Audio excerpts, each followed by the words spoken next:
Letters from God. Letter 16. Christian Norms. My dear son, how good it is to talk to you once again. Today, I want to congratulate you for reaching this point in our 21-day journey of spiritual growth.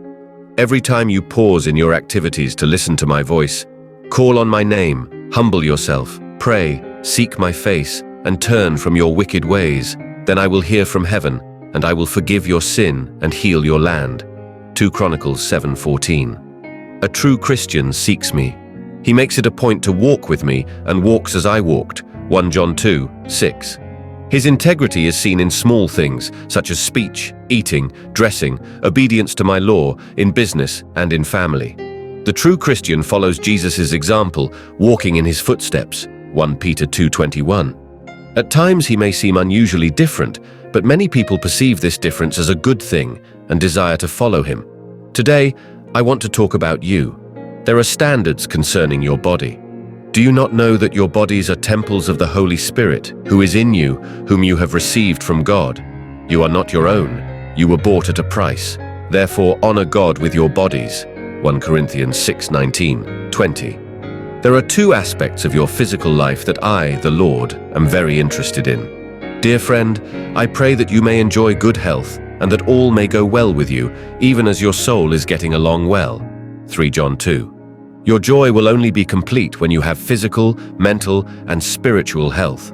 The biblical principle for this is, so, whether you eat or drink or whatever you do it all for the glory of God.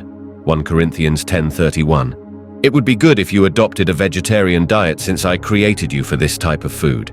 I give you every seed-bearing plant on the face of the whole earth and every tree that has fruit with seed in it. Genesis 1:29.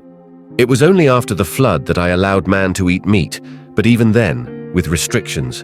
The animals that can be eaten and those that should not be eaten are listed in the book of Leviticus 11, 3, 10, and Deuteronomy 14. Please read these texts carefully because I do not want you, as a genuine Christian, to be eating foods that are unclean and an abomination to me. Furthermore, it is not my desire for you to destroy your body, which is the dwelling place of the Holy Spirit. Regarding eating meat, I say the following. And if anyone eats anything with blood in it, I will set my face against that person who eats blood and will cut him off from his people. For the life of a creature is in the blood, and I have given it to you to make atonement for yourselves on the altar. It is the blood that makes atonement for one's life. Leviticus 17:10-11. Also, animal fat should not be consumed. Leviticus 7:22 and 24. My dear, I also have guidance on beverages. Wine is a mocker and beer a brawler. Whoever is led astray by them is not wise. Proverbs 21. I command you to abstain entirely from alcoholic beverages. Read these verses carefully. Proverbs 23:20, Isaiah 28:7, Luke 1:15, 1 Corinthians 6:10, and Ephesians 5:18. So, my beloved, are you realizing the importance of taking care of your health? The use of tobacco, drugs, beverages with a high caffeine content, all of these should be avoided because you are the true temple of the Holy Spirit. If anyone destroys God's temple, God will destroy that person, for God's temple is sacred, and you together are that temple. 1 Corinthians 3:16-17. Those who shorten life and disqualify themselves for service are guilty of robbery against God. True Education, p. 41. Also, regarding what to wear, your conduct must be blameless.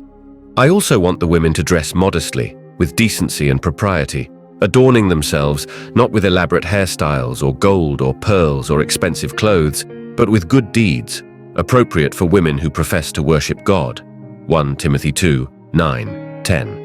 Your beauty should not come from outward adornment, such as elaborate hairstyles and the wearing of gold jewelry or fine clothes. Rather, it should be that of your inner self, the unfading beauty of a gentle and quiet spirit, which is of great worth in God's sight. 1 Peter 3:3-4. As for inappropriate entertainment, I tell you, do not love the world or anything in the world. If anyone loves the world, love for the Father is not in them. For everything in the world, the lust of the flesh, the lust of the eyes, and the pride of life, comes not from the Father, but from the world. The world and its desires pass away, but whoever does the will of God lives forever. 1 John 2:15-17. Flee from the attractions of this world. Be perfect, therefore, as your heavenly Father is perfect. Matthew 5:48. You adulterous people, don't you know that friendship with the world means enmity against God? Therefore, anyone who chooses to be a friend of the world becomes an enemy of God. James 4:4. In the same way, let your light shine before others, that they may see your good deeds and glorify your Father in heaven. Matthew 5:16. Son, these are the basic guidelines for your conduct that I hope you will follow from now on. Be faithful, even to the point of death, and I will give you life as your victor's crown. Revelation 2:10. I look forward to your letter today. Thank you for writing to me every day. Reading your words is the most precious part of this communion we are developing. With love, your God.